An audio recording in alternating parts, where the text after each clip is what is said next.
தமிழக சட்டமன்ற தேர்தல் ஏப்ரல் அல்லது மே மாதத்தில் நடைபெற உள்ளது. எனவே தேர்தலுக்கு இன்னும் சில மாதங்களே உள்ள நிலையில் அரசியல் கட்சிகள் தீவிரமாக தேர்தல் பணிகளை தொடங்கி உள்ளது. அந்த வகையில் திமுக சார்பாக கள நிலவரம் தொடர்பாக ஆய்வு செய்ய தினந்தோறும் கட்சி நிர்வாகிகளோடு 1-to-1 கூட்டத்தை திமுக தலைவரும் முதலமைச்சருமான ஸ்டாலின் நடத்தி வருகிறார். அதேபோல் தற்போது அரசியல் களத்தில் இறங்கியுள்ள நடிகர் விஜய் அவர்கள் தனது கடைசி திரைப்படமான ஜனநாயகன் ஷூட்டிங் முடிந்துள்ள நிலையில் தமிழகம் முழுவதும் சுற்றுப்பயணம் மேற்கொள்ள உள்ளார். செப்டம்பர் மாதம் முதல் டிசம்பர் மாதம் வரை தமிழகம் முழுவதும் பல இடங்களில் பொதுமக்களை சந்தித்து உரையாற்ற உள்ளார். இந்த நிலையில்தான் எதிர்க்கட்சியாக உள்ள அதிமுக மீண்டும் ஆட்சியை பிடிக்க களத்தில் இறங்கியுள்ளது. பிரமாண்ட கூட்டணியை அமைக்க திட்டமிட்ட எடப்பாடி பழனிசாமி முதல் கட்டமாக பாஜகவுடன் கூட்டணியை உறுதி செய்துள்ளார். விரைவில் இன்னும் ஒரு சில கட்சிகளை தங்கள் அணியில் இணைக்க காய் நகர்த்தி வருகிறார். இதனிடையேதான் சட்டமன்ற தேர்தலை ஒட்டி அதிமுக பொதுச் செயலாளர் எடப்பாடி பழனிசாமி தமிழகம் முழுவதும் தனது சுற்றுப்பயணத்தை தொடங்கியுள்ளார். மேலும் மக்களை காப்போம், தமிழகத்தை மீட்போம் என்ற முழக்கத்துடன் தமிழகம் முழுவதும் தேர்தல் சுற்றுப்பயணத்தை நேற்று முதல் தொடங்கியுள்ளார் எடப்பாடி. இந்த பயணம் புரட்சி தமிழரின் எழுச்சி பயணம் என பெயரிடப்பட்டு முதல் கட்டமாக ஜூலை 7 முதல் ஜூலை 21, 2025 வரை சட்டமன்ற தொகுதி வாரியாக மேற்கொள்ளப்படுகிறது. குறிப்பாக கோவையில் தொடங்கிய இந்த பயணத்தில் எடப்பாடி பழனிசாமி விவசாயிகள் மற்றும் பொதுமக்களை சந்தித்து கோரிக்கைகளை கேட்டறிந்தார்.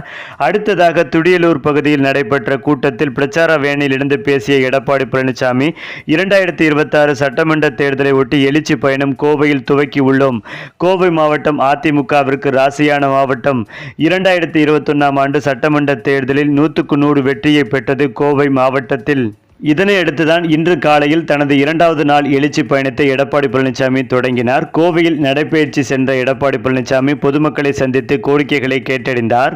இந்த நிலையில்தான் இந்த எடப்பாடியின் சுற்றுப்பயணத்தில் அதிமுக முன்னாள் அமைச்சர்கள் SP வேலுமணி, தங்கமணி உள்ளிட்டோர் கலந்து கொண்டனர். பாஜக சார்பில் மாநில தலைவர் நயினார் நாகேந்திரன், ஒன்றிய அமைச்சர் L முருகன், மேலிட பொறுப்பாளர் அரவிந்த் மேனன், வானதி சீனிவாசன் ஆகியோர் பங்கேற்றனர். குறிப்பாக முன்னாள் பாஜக தலைவர் அண்ணாமலை கலந்து கொள்ளவில்லை. அதே சமயம் முன்னாள் அமைச்சர் செங்கோட்டையன் கலந்து கொள்ளாமல் புறக்கணிப்பு செய்தார்.